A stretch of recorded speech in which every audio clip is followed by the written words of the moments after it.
Olá, turma, bom dia. Vamos iniciar mais uma aula, né? Uma aula de nutrição hospitalar, a nossa quarta aula para o curso técnico de enfermagem. E o assunto hoje é dietas hospitalares, né? Dietoterapia. Então, turma, o que é bastante importante nas dietoterapias, né? Na nutrição hospitalar. Porque a maioria das vezes, na rotina da enfermagem, é de competência do técnico de enfermagem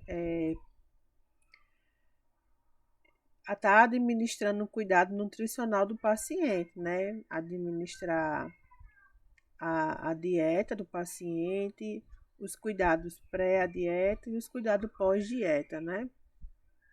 E observar a questão de aceitação do paciente, da família, né? Dessa nutrição. Então é importante que a gente entender que é a parte da ciência da nutrição que se dedica às dietas especificadas para cada enfermidade. Então, as dietoterapia, elas são responsáveis, né, de corresponder àquele suporte nutricional em que o paciente se encontra devido à sua condição clínica, né, devido à sua patologia. Existem vários tipos de dietas terapêuticas, né, que elas são adotadas conforme a patologia do paciente e suas necessidades. Então, um paciente hipertenso, ele vai precisar de uma dieta que dê um suporte nutricional com nutrientes e vitaminas importantes e essencial para o funcionamento vital do seu organismo, né? Mediante a condição de doença, mediante a condição patológica que ele se encontra, né? Uma doença que tem uma restrição de sódio no organismo, né? Ou a diminuição ou a retirada completamente do sal da alimentação. Então, isso é um exemplo bem clássico para vocês, que é bem comum, né? Não só em ambiente hospitalar, mas como também no ambiente domiciliar. É, avaliar esse suporte nutricional mediante a, a patologia do paciente, né? O cuidado nutricional hospitalar, ele vai avaliar o quê? Ele vai avaliar as condições fisiológicas, né, que esse paciente está apresentando neste momento e as condições hemodinâmicas que também ele vem apresentando, né? E cada paciente, ele vai sempre apresentar condições tanto clínicas como hemodinâmicas de forma individualizada, né? Cada paciente tem uma resposta metabológica, cada paciente tem uma necessidade clínica individual, né? E cada paciente vai ter uma patologia associada, né? Ou não. E o processo do cuidado, né? Da implementação do suporte nutricional, da dieta do paciente, até a execução é um processo complexo e que requer profissionais capacitados, né? Para desempenhar esse papel desse cuidado, né? Desse tratamento. O cuidado nutricional de uma pessoa saudável, ele se detém a uma avaliação nutricional de continuidade ou a necessidade de uma reeducação alimentar. Então, tem pessoas que já têm inserido na sua vida, na sua rotina, já é de sua cultura, ter uma alimentação saudável, né? Uma alimentação ideal, adequada. E ao decorrer do ciclo da vida, ou por uma necessidade patológica, né, uma doença que acometeu esse indivíduo, ou realmente por uma questão de educação para adotar medidas saudáveis, se faz uma reeducação alimentar. Existem alguns fatores, né, que vão estar interferindo diretamente na implementação, né, da construção da dietoterapia, certo? Dentro do âmbito hospitalar, que é o nosso foco maior da aula, esse fator ele acaba se colocando muito de lado, né? Porque quem decide o suporte nutricional adequado do paciente, além das condições clínicas e hemodinâmicas e fisiológicas que esse paciente apresenta, quem traça o processo inicialmente é o médico, juntamente com o nutricionista, né? Juntamente com a nutrição, pelo profissional nutricionista. Então, eles adotam um processo e esse processo é implementado, independentemente de um fator que acaba dificultando e interferindo nessa construção da dietoterapia, que é um fator chamado socioeconômico, né? Sócio porque vem de uma sociedade, vem de uma construção social que aquela comunidade está inserida, né? Ou que aquela família, aquele indivíduo está acostumado a permanecer, né? Que é uma comunidade que tem como sua rotina, como sua prioridade hábitos saudáveis, incluindo uma alimentação saudável. E outras que não, né? Que não tem como rotina. E o setor econômico é a questão do rendimento financeiro, né? Muitas vezes uma família ela tem um rendimento financeiro que dá para custear o básico.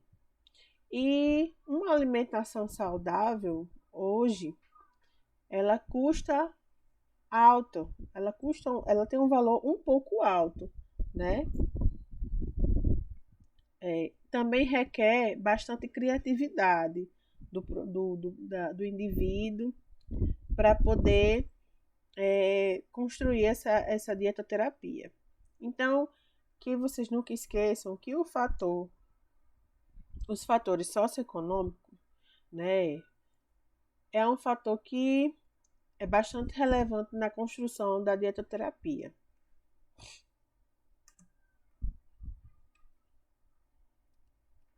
Então, a gente vai pautando esses fatores, né, esses requisitos que eu acabei de repassar para vocês aqui na aula. A gente vai para esse próximo slide e que a gente vai iniciar agora falando um pouquinho de cada dieta que é trabalhada dentro de um ambiente hospitalar, tá certo? Então, dentro do ambiente hospitalar, a gente trabalha também com a dieta hipossódica, ok? Pacientes que não estão inseridos dentro do ambiente hospitalar, estão dentro de um ambiente domiciliar, e nesse ambiente domiciliar pode ser gerenciado pelo uma home care, né, que transforma a casa do paciente em um quarto do paciente e a casa do paciente em um ambiente hospitalar, né? Ou até mesmo o paciente ele tem uma condição que necessita de cuidador e necessita de um cuidador técnico, devido à sua patologia, devido à sua condição física, nutricional, e acaba adotando algumas dietoterapias mediante a patologia que ele se encontra. Então, assim, o nosso foco principal, para que vocês não esqueçam, são as dietas que são trabalhadas dentro do hospital. Mas eu quero que vocês também ampliem o conhecimento e a visão de vocês. Essas são dietas que podem também ser trabalhadas no domicílio do paciente, certo? Então, a dieta hipossódica, ela é pobre, né, em sódio, ela é pobre em mineral, eletrolito de sódio, então, presente em todos os alimentos.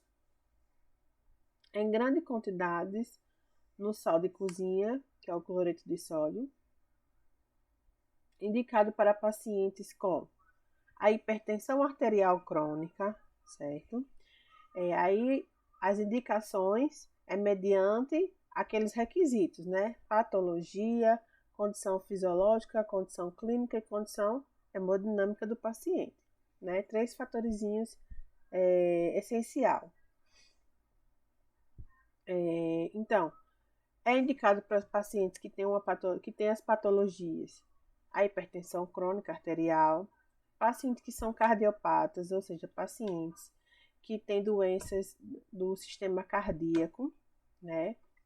Pacientes com retenção de líquido, né? Que são pacientes que têm uma retenção de líquido, então produzem edemas em membros inferiores ou edemas em membros superiores, né? Portadores de insuficiência renal, então são pacientes em que o sistema renal, os rins, eles não conseguem funcionar, filtrar esse líquido dentro do organismo. Fazer também uma purificação de todo o líquido que é recebido dentro, fazer uma purificação, uma limpeza no nosso sangue, né? Descartando tudo aquilo que não é necessário para o nosso funcionamento do nosso corpo, do nosso organismo, dos nossos órgãos e tecidos. E a cirrose hepática.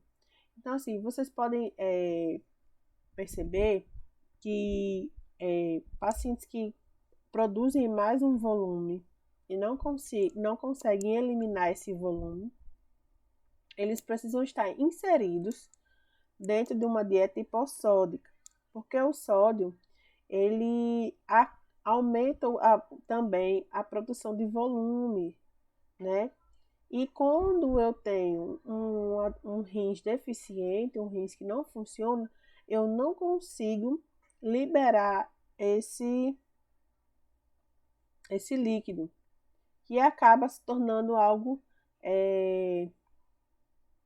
acaba se tornando um fator que vai piorar condições não só do rins, né, do sistema renal, como também de outros sistemas.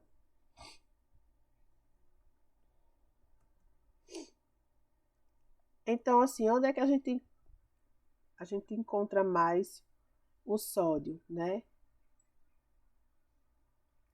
Aí a gente tem exemplos nesse slide, algumas imagens do sal grosso, do churrasco, né? Do sal refinado, que é o sal de cozinha, que tem a obrigatoriedade constituída por lei, em que deve ser acrescentado o iodo para se evitar o bócio, né? Para se evitar uma neoplasia de linfonodos. E o sal marinho, né? Que é aquele sal moído e não passa por nenhum tratamento específico. É o sal que é mais recomendado para o uso dentro da residência, mas em pouquíssimas quantidades, porque ele não passa por nenhum tratamento específico. E aí, finalizando a dieta hipossódica, né, como vocês... então, assim, só retornando, né? Na dieta hipossódica, antes de a gente entrar na dieta hipercalórica, é uma dieta que é preciso ter um balanço de alimentos que produzem sal no organismo, que tem sal que contém sal nesses alimentos e vão estar levando para dentro do organismo do paciente esse aumento do sódio, esse aumento do sal. Então é preciso construir um suporte nutricional de uma dieta hipossódica em que eu coloque alimentos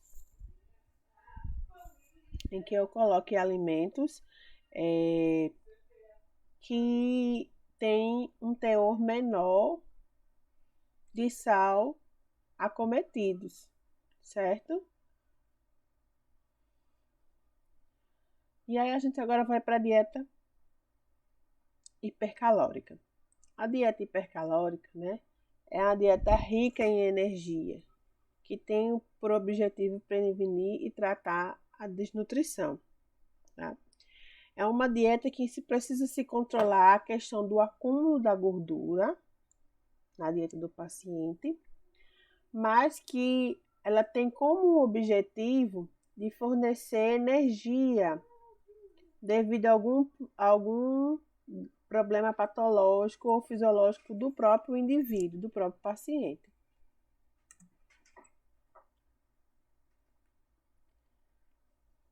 A dieta hiperproteica, né? É uma dieta que ela é rica em proteínas. Então, o que a gente sabe? A gente sabe que as proteínas, elas fazem parte dos micronutrientes, né?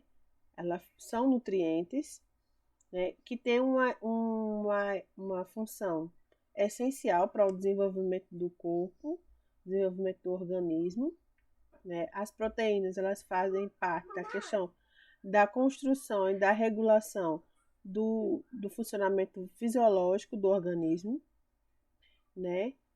E ela exerce um papel muito importante também na questão da cicatrização.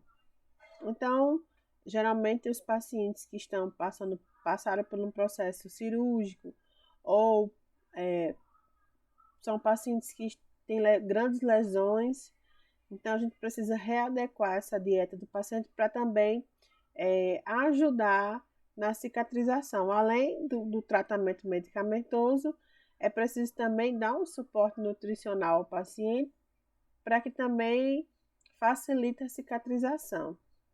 Então, são alimentos. A albumina, ela é um alimento que ela é rica em proteínas. Então, na dieta hiperproteica é aumentado essa questão do uso da albumina. Até os pacientes que estão internados, que têm um distúrbio metabológico,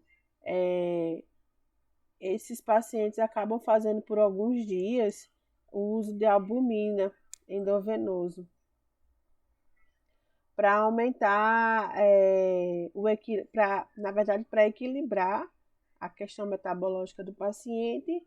E se ele está passando por um processo em que necessita de uma cicatrização, essa albumina vai facilitar. Nessa imagem que vocês estão vendo, é uma lesão por pressão, né? Bem extensa, de grau 4, provavelmente uma lesão crônica, né? Porque já é um grau bem avançado, então ela já tem algum tempo.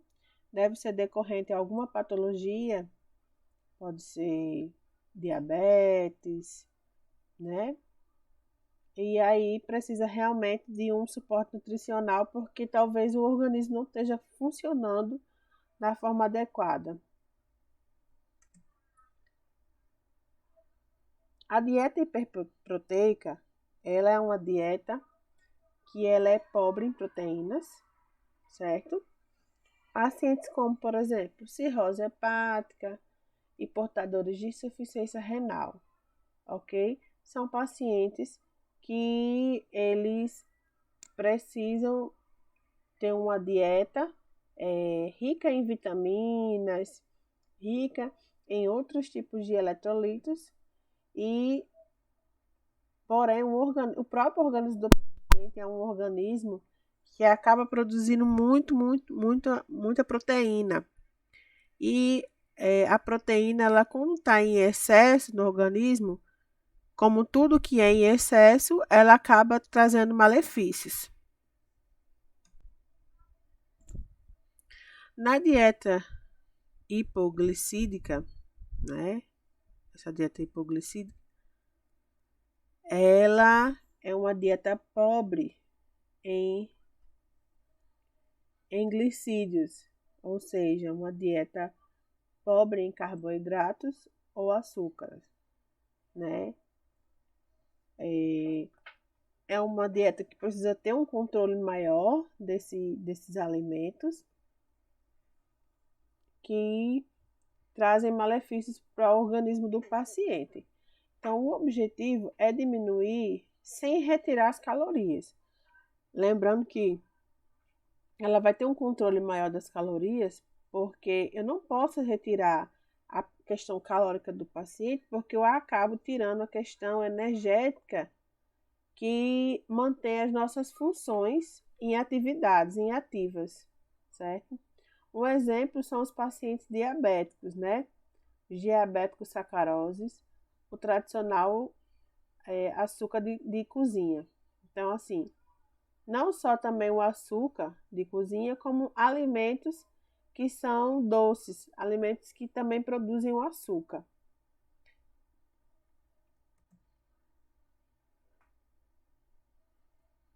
É... E aqui vocês podem ver que tem no slide tem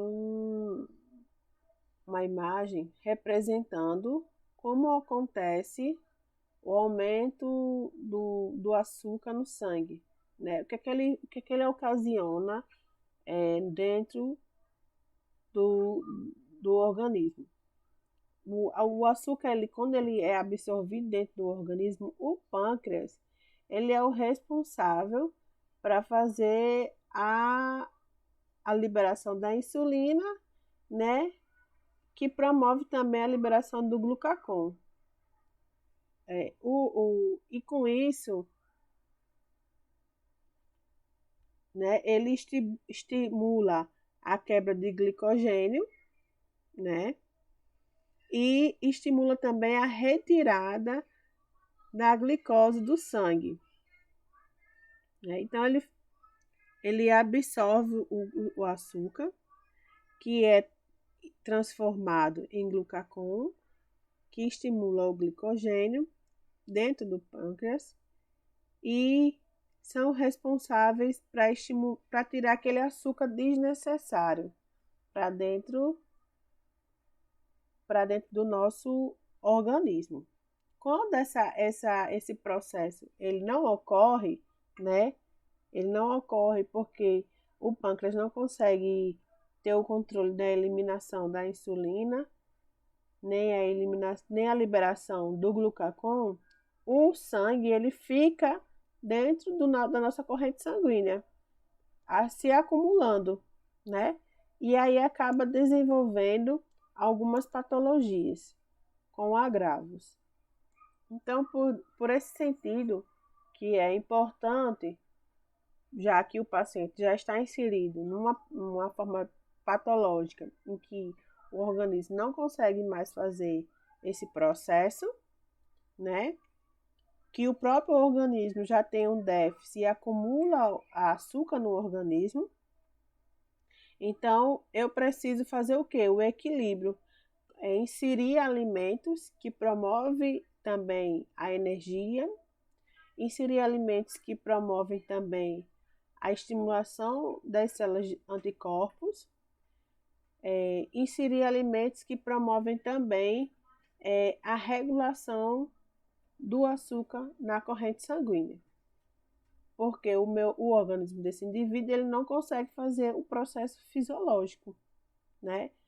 A mesma coisa é com os pacientes hipertensos, cardiopatas, e tem um acúmulo líquido maior, tem um acúmulo de eletrolito maior.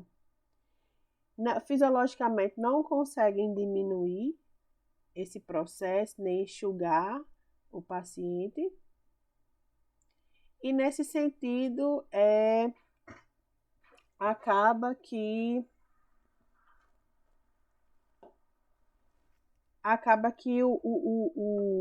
é preciso ter um suporte medicamentoso e, com certeza, um suporte nutricional, tá bom? Então, para vocês verem como é importante o suporte. Só um pouquinho, turma.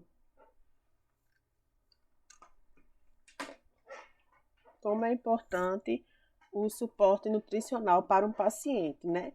Porque ele tem uma deficiência fisiológica que não consegue mais desempenhar a sua função dentro do organismo. E quando a gente tem essa deficiência, a gente acaba trazendo para o organismo, né?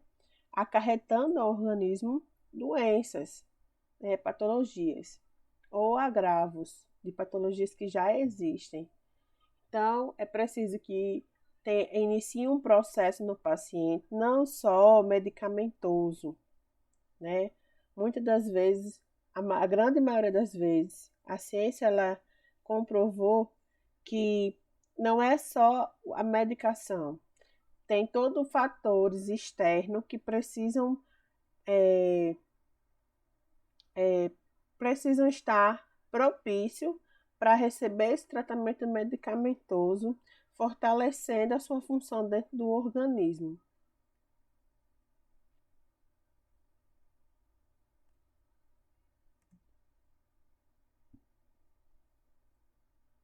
Finalizando a dieta, agora a gente vai entrar para a dieta hipolipídica. Hipo, né? Diminuição de lipídios, diminuição de gorduras. Então, é uma dieta pobre em gorduras e principalmente as gorduras saturadas, que são as gorduras que trazem malefícios para o organismo. São indicadas para pacientes que têm uma hipercolesterolemia. A hipercolesterolemia, né, é o aumento do colesterol no organismo, é uma doença carencial, é uma doença de déficit em suporte nutricional e que traz agravos, né? Promove um aumento de peso inadequado para o indivíduo, promove doenças crônicas como diabetes mellitus, como hipertensão crônica ou doenças cardiovasculares, né? E podem trazer danos ainda maiores, né? O paciente desse pode estar suscetível a um infarto, a um AVC hemorrágico ou isquêmico. E essa dieta, ela é indicada para esses pacientes que estão acometidos a essa patologia.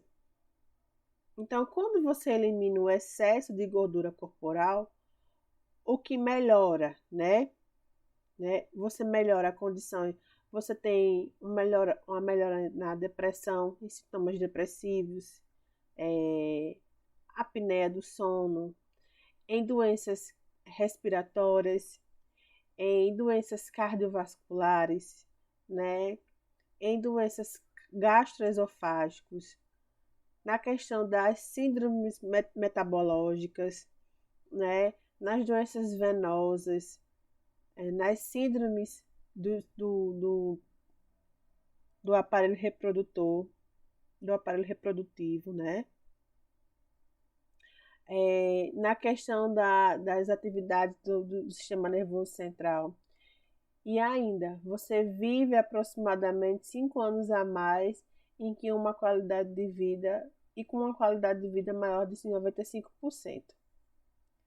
Então, existe muito mais benefícios quando você está no peso ideal e possui uma nutrição adequada, né?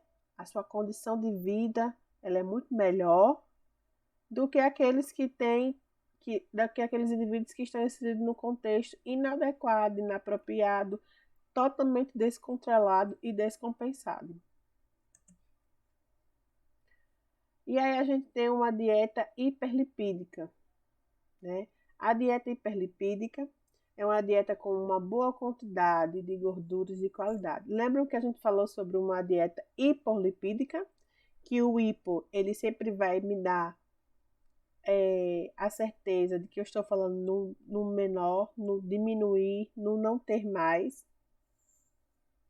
E quando eu tiver o hiper associado a uma outra palavra, uma patologia, eu estou me referindo ao aumento, né?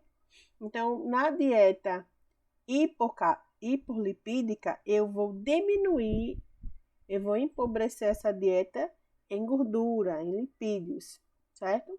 Já nessa dieta que a gente entrou aqui agora, o que vai acontecer? É uma dieta hiper. Então, é uma dieta com uma boa quantidade de gorduras de qualidades, né? Lá a gente falou diminuição de gorduras saturadas, que são gorduras que traz malefício, que traz patologia, que associa a patologia, que adoece um paciente, certo?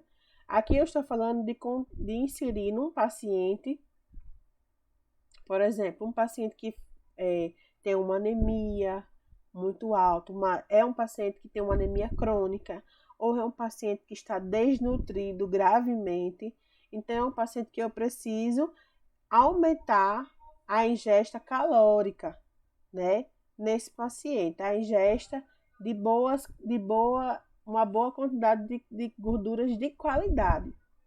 As gorduras de qualidade, elas são os triglicerídeos de cadeia média. É indicada para tratamento de pacientes com desnutrição grave. É ajustada com a necessidade do paciente, né? Então, a necessidade do paciente, o que ele apresentar, vai ser o pontapé inicial para o desenvolvimento do processo de um suporte nutricional. E a dieta normal, né? A dieta normal é uma dieta livre, certo?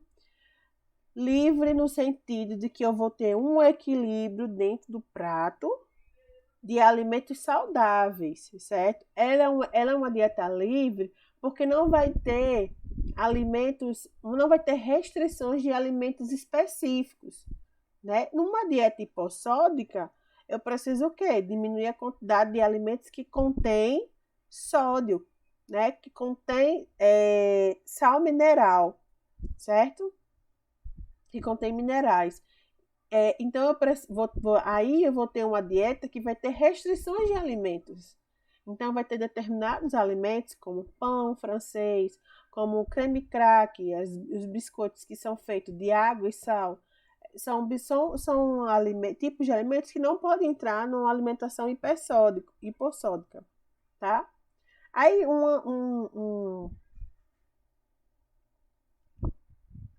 ok, gente? Por exemplo, nas dietas de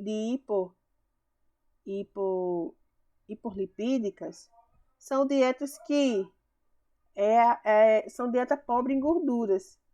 Então, eu não posso comer alimentos que são fritos, alimentos que são gordurosos. Eu tenho uma restrição de alguns alimentos. Então, eu tenho restrições específicas. Na dieta normal, é de um paciente ou de um indivíduo que não tem patologia, que não tem uma necessidade específica fisiológica, não tem uma necessidade específica hemodinamicamente. É um paciente que é livre de doenças crônicas, mas são indivíduos, assim como eu, como vocês, que necessitam de um suporte nutricional adequado. Por quê? Porque uma nutrição de qualidade, ela desempenha grandes papéis dentro do nosso organismo. Ela proporciona para o indivíduo uma melhor qualidade de vida, certo? Então, a dieta normal não é a dieta que eu posso comer tudo. É uma dieta que eu não tenho restrições de alimentos específicos, mas é uma dieta que precisa ter um equilíbrio de alimentos saudáveis, né? Então, assim, uma dieta livre trata-se de uma dieta normal, sem condições específicas de dieta terapêutica. Uma dieta, e assim, a dieta normal, só para finalizar, é uma dieta que também pode ser inserida dentro do âmbito hospitalar, quando o paciente não tem uma dietoterapia específica, uma patologia, uma necessidade fisiológica. É uma dieta que também vai estimular o paciente a uma reeducação alimentar de qualidade, certo? E vai dar um equilíbrio nutricional dentro nesse paciente. Ok, gente? A dieta branda, né? Nesta dieta a gente encontra alimentos o quê? Mais cozidos, a gente vai encontrar alimentos que tenham mais fibras, que são alimentos que têm uma consistência mais mole, são um alimento normal em calorias e nutrientes. A dieta branda, elas são inseridas para pacientes que estão em um vão entrar num pré-processo de cirúrgico, ou estão retornando de um pós-cirúrgico, ou estão retornando de uma modificação na questão na deglutição, na questão do mastigar, certo? Ou estão num pós-operatório. E aí, quando a gente vem de uma situação específica, em que os nossos movimentos peristálticos eles passaram muito tempo parados, sem exercer sua função, ou por exemplo, pacientes que iniciam com um aparelho ortodôntico, né, por algum tempo é necessário que esse paciente, que o paciente coma, fazem uso de alimentação que são mais moles, né, que são mais cozidas. Quando eu digo que pacientes que vêm de um pós-operatório, que eu tenho movimentos peristálticos que foram cessados por indução, né, de anestesia, e aí eles vão voltar à sua função, precisa se voltar a alimentação desse paciente, o suporte nutricional desse paciente precisa ser retomado, mas eu preciso retomá-lo aos poucos, sem fazer um peso dentro do estômago do paciente, porque ele não vai conseguir fazer a sua digestão.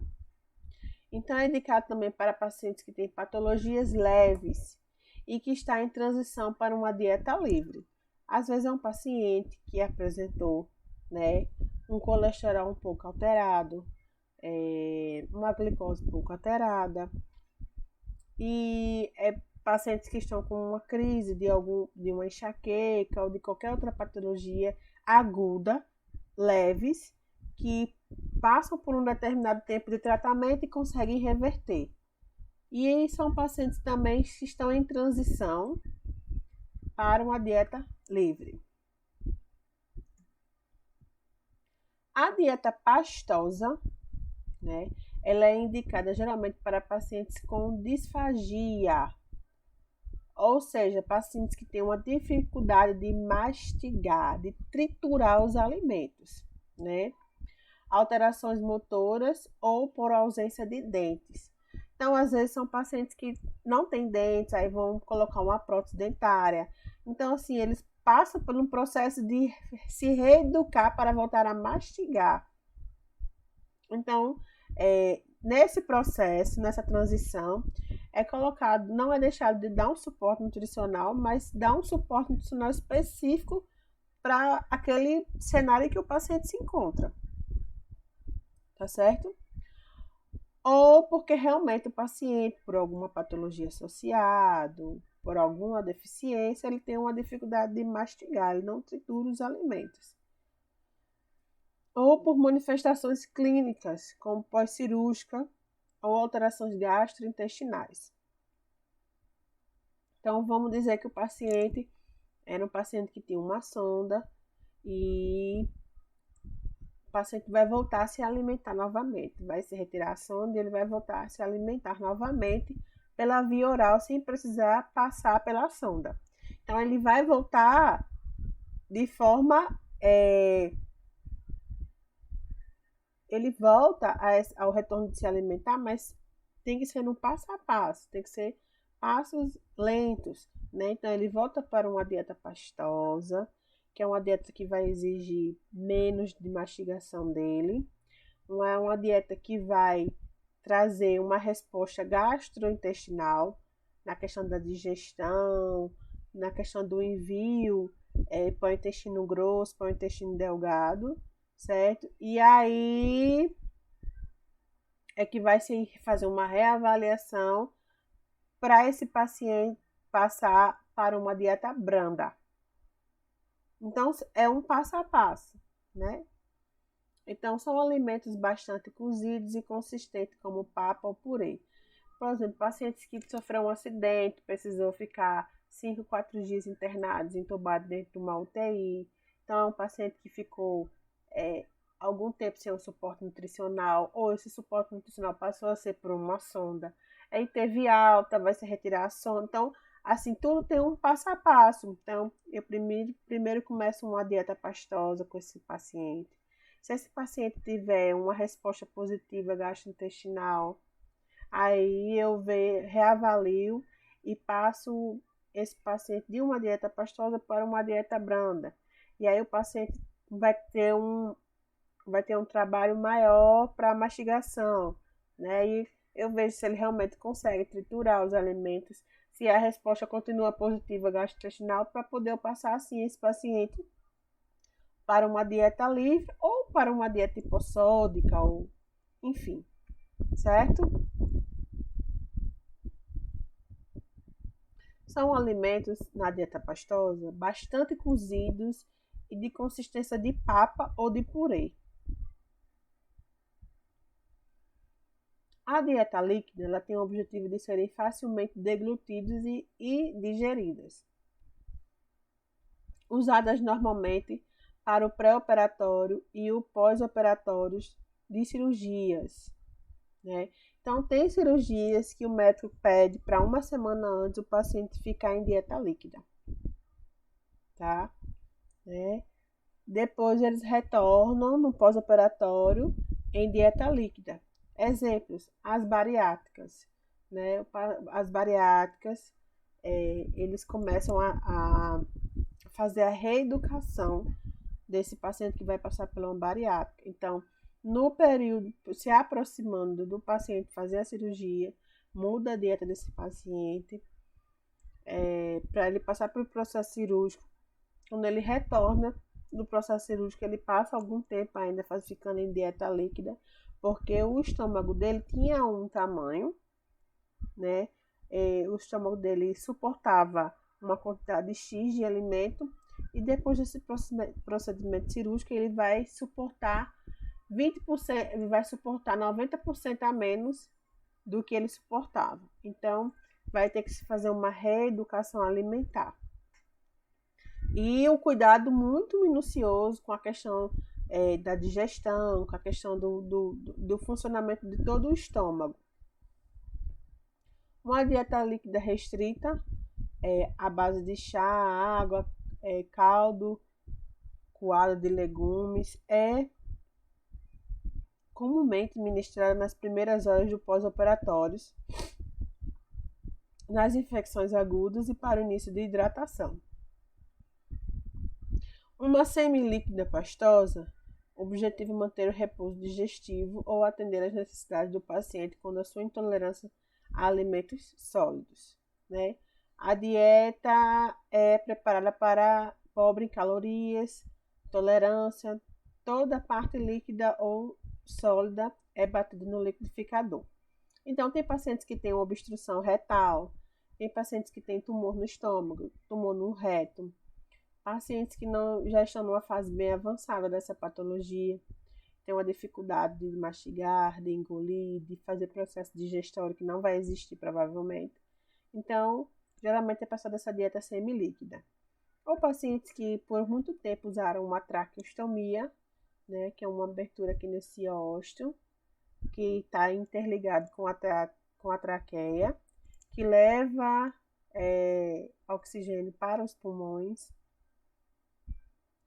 E esse paciente agora vai voltar a se alimentar por via oral, porque ele retirou a traqueostomia. Então, é todo um processo, porque ele retirou a traqueostomia, ele vai voltar a aprender a mastigar, a triturar, certo?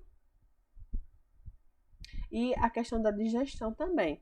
Quando tem a sonda, ela liga o alimento diretamente ao estômago. Então, aquela questão de digestão, a questão digestória, ela fica sem ter função. Porque pula esse processo, por quê? Porque muitas vezes essa digestão não existe no paciente devido à sua clínica. Uma dieta para o controle de constipantes, né? De constipação. É uma dieta rica em alimentos laxantes, como vegetais crus e cozidos, frutas, fibras, cereais e farelos. E é de extrema importância o maior consumo de água, a questão da ingesta hídrica. Mas assim, só para vocês terem só para reforçar que essa dieta é rica em alimentos relaxantes, mas o rico em poucas quantidades, tá, gente? Porque também quando eu acabo promovendo uma diarreia, eu acabo perdendo nutrientes e eletrólitos importantes para o meu organismo. Então eu preciso ter muito cuidado na questão de usar alimentos laxativos. Dieta para o controle de diarreias. Dieta branda com alimentos constipantes, alimentos que não aceleram o trânsito normal do intestino. Especial. Atenção deve ser dada ao consumo de líquidos, visando evitar a desidratação. Exemplo de alimentos como batata, chuchu, arroz, maçã, banana, prata e outros. E aí a gente chegou numa dieta específica que necessita muito do profissional de enfermagem, né? Que é um profissional que faz toda a linha de cuidado mediante essa dieta, que é a dieta enteral, né? Esse tipo de alimentação ela é utilizada quando o paciente, apesar de apresentar funções gastrointestinais normais, não tem condições de receber por via oral os nutrientes adequados às suas necessidades, né? Ou seja, são pacientes que não conseguem mais mastigar, triturar e deglutir corretamente esses alimentos. Então, chega num processo em que realmente é preciso inserir uma sonda nasoenteral, né? Naso pela região nasal, né? Que passa pela laringe e vai até o estômago, ou uma gastrostomia, que é feita uma abertura aqui no ósseo, próximo do estômago, certo?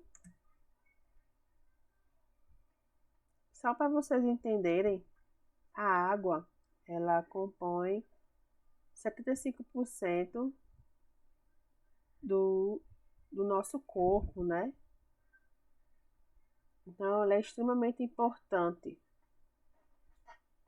no funcionamento do nosso organismo.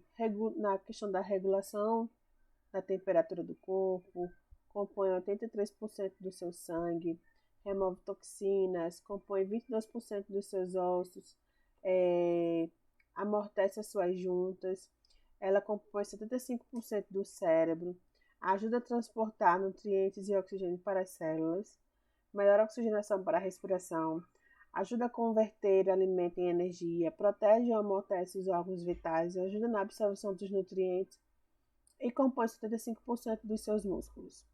Então, ela é extremamente importante.